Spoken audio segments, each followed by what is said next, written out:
The agony for a local mother over the unexplained death of her infant, now compounded by a judge's refusal to let the father plan the funeral with her. Lindsay Branwell tells us why in the CBS 58 News exclusive. Now, police tell Lindsay they do not suspect foul play, and yet a non-disclosure order remains on the baby's autopsy results. A local man is trying to rid the streets of the no snitching policy by very publicly accepting the reward money that led to solving the fatal shooting of little Layla Peterson. CBS 58's Marshana Hester joins us with his story. Marshana. All right, thank you, Marshana. Huppy is offering rewards in 2 other shootings. 9-year-old Zalea Jenkins was shot and killed in her home back in May. The attorney has put up $50,000 for the arrest and conviction of her killer. The FBI is offering up another $15,000. And there's also a $25,000 reward to find the person who fired the shot that hit 10-year-old Alfredo Batista. He was sleeping in his bed last September when a bullet went into his house. A 22-year-old Milwaukee woman charged after police say she pulled a gun at a club. Lily Jones is charged with reckless injury, using a dangerous weapon, and disorderly conduct for the shooting outside Onyx nightclub. The criminal complaint says she began arguing with some women who had bumped into her. The victims say at first they scuffled, one of their purses was snatched. Then they say when they left the club, Jones pulled up to them in a car and shot at them. Jones claims the women were also armed and that she didn't shoot anyone. Well, the big matchup between the Packers and the Bears is tomorrow here on CBS 58, but the green and gold still recovering from Sunday's loss. CBS 58 sports director Kevin Holden joins us in the studio now. What are they going to do, Kevin? Yeah. See you then, Kevin. And this reminder, tune in before tomorrow's Packers game to watch our Border Battle pre-game special at 6. Kickoff for the Packers-Bears game is 7:25 right here on CBS 58. And after the game, watch the CBS 58 News at 10 for post-game reaction. In this political season, it's not like father, like son. How one Muskego family is coping with a house divided. Talking back at the TV. Or maybe arguing with the person sitting next to you. Tonight I visited with one family in Muskego to see how they're coping with being in a house divided. You know, I did my best to convert him over, and he said no. Wally Truelove loves his son. Raised him right, but couldn't believe it when Zach said Trump was his man. Although he didn't exactly say it at first. We were just talking a little bit about politics one night at dinner, and he just came up and told me, well, I don't like the other lady, is I like the guy. I'm like, what do you mean the guy, that Trump guy? You were worried about telling him you were for Trump? Yeah, a little bit. Why? What did you think would happen? Maybe an argument or something. He believes and knows it's untrue. Needless to say, it gets interesting in their Muskego household. Sometimes the conversation can get quite lively. We've had arguments here and there. Other times, stone silence. Yeah, we might, stop talking for a little bit, but by the time bedtime comes, we're talking. So are you guys trying to convince each other to change your votes?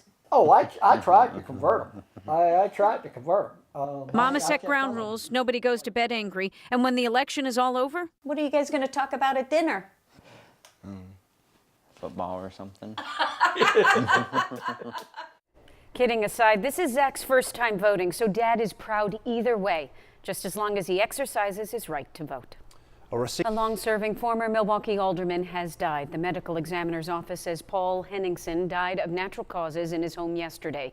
He served on the Common Council for nearly 20 years. In 2003, however, he reported to federal prison for a 33-month sentence for stealing from his campaign fund. Henningsen was 70 years old and had been battling lung cancer. A Waukesha contractor facing a number of charges after one customer says he didn't finish the jobs he started. Thomas Krivitz is accused of taking thousands of dollars from a homeowner. That homeowner says Krivitz worked for a few days, gave him flimsy excuses as to why he didn't come back, so police got involved. Detectives say Krivitz may have gambled the money away. Right, we've done some research into his gambling, and there's a substantial amount of money that he's spent in the past 6 months. If anyone recognizes this contractor or have had any dealings with him, wish they'd come forward because it will help. Police believe there may be other victims out there. If that's you, contact Waukesha Police. Time to check back in with Chief Meteorologist Drew Burgoyne. We have had a fantastic run of weather, if you like warmth. It's been yes. Great. Some folks don't out there. They want to wear their jackets and all that. They've got their day tomorrow. Let's just put it that way. there you go. Temperatures are going to be cooling down. Giving forward, it's not just a saying, it's a way of life for many in our community. The Waukesha County Community Foundation celebrating 16 years of helping service groups and charities secure the funding they need. I was honored to MC this morning's breakfast and was humbled to be in the presence of so many caring people.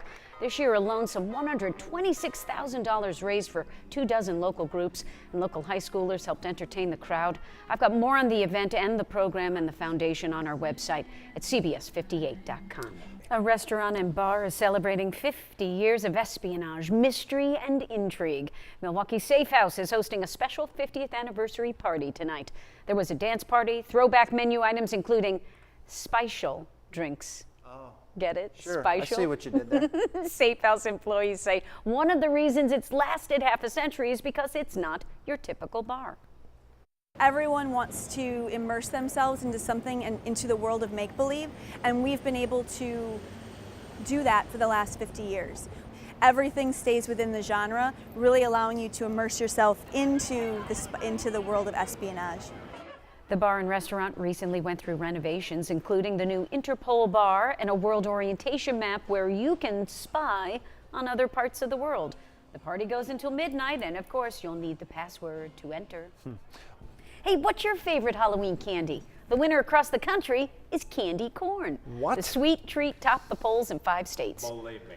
Reese's Peanut Butter Cups were the most popular candy overall. Other favorites include Kit Kats and Butterfingers. At risk of sounding like a presidential candidate, I do not accept these poll results. You think it was rigged? The Can- candy poll was rigged. Candy corn is terrible. Well, no, there's some good varieties. It tastes telling like you. sugared candle wax. Okay. This time of the year, I mean, that's a strong The opinion. kid's walking away from it. The That- first kid walked yeah, away he from doesn't. the The candy. kid gets it. He wants a Laffy Take it back. Taffy. Should we get the weather before we leave for tonight? I don't know. I kind of like Bill's rant. So. I have a Milky Way in my pocket. I would love that. Stephen Colbert is next.